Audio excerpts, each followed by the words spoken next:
Job 15. Éliphaz de Théman prit la parole et dit. Le sage répond-il par un vain savoir?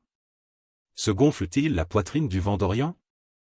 Est-ce par d'inutiles propos qu'il se défend? Est-ce par des discours qui ne servent à rien? Toi, tu détruis même la crainte de Dieu. Tu anéantis tout mouvement de piété devant Dieu. Ton iniquité dirige ta bouche. Et tu prends le langage des hommes rusés. Ce n'est pas moi, c'est ta bouche qui te condamne. Ce sont tes lèvres qui déposent contre toi. Es-tu né le premier des hommes? As-tu été enfanté avant les collines? As-tu reçu les confidences de Dieu? As-tu dérobé la sagesse à ton profit? Que sais-tu que nous ne sachions pas? Quelle connaissance as-tu que nous n'ayons pas? Il y a parmi nous des cheveux blancs, des vieillards. Plus riches de jours que ton père. Tiens-tu pour peu de choses les consolations de Dieu? Et les paroles qui doucement se font entendre à toi? Où ton cœur t'entraîne-t-il? Et que signifie ce roulement de tes yeux? Quoi? C'est contre Dieu que tu tournes ta colère. Et que ta bouche exhale de pareils discours. Qu'est-ce que l'homme, pour qu'il soit pur? Celui qui est né de la femme peut-il être juste?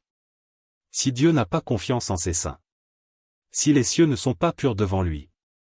Combien moins l'être abominable et pervers? L'homme qui boit l'iniquité comme l'eau. Je vais te parler, écoute-moi. Je raconterai ce que j'ai vu. Ce que les sages ont fait connaître. Ce qu'ils ont révélé, l'ayant appris de leur père. À eux seuls appartenait le pays.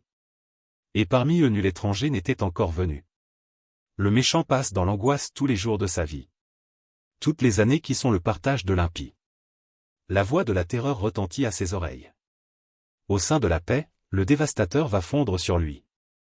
Il n'espère pas échapper aux ténèbres. Il voit l'épée qui le menace. Il court çà et là pour chercher du pain.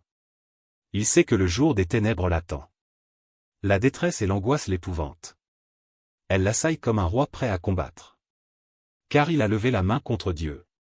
Il a bravé le Tout-Puissant. Il a eu l'audace de courir à lui.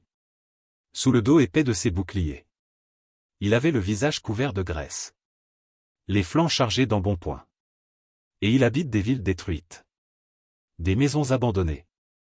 Sur le point de tomber en ruine. Il ne s'enrichira plus, sa fortune ne se relèvera pas. Sa prospérité ne s'étendra plus sur la terre. Il ne pourra se dérober aux ténèbres. La flamme consumera ses rejetons. Et Dieu le fera périr par le souffle de sa bouche. S'il a confiance dans le mal, il se trompe. Car le mal sera sa récompense. Elle arrivera avant le terme de ses jours. Et son rameau ne verdira plus. Il sera comme une vigne dépouillée de ses fruits encore verts. Comme un olivier dont on a fait tomber les fleurs. La maison de l'impie deviendra stérile. Et le feu dévorera la tente de l'homme corrompu. Il conçoit le mal et il enfante le mal. Il mûrit dans son sein des fruits qui le trompent.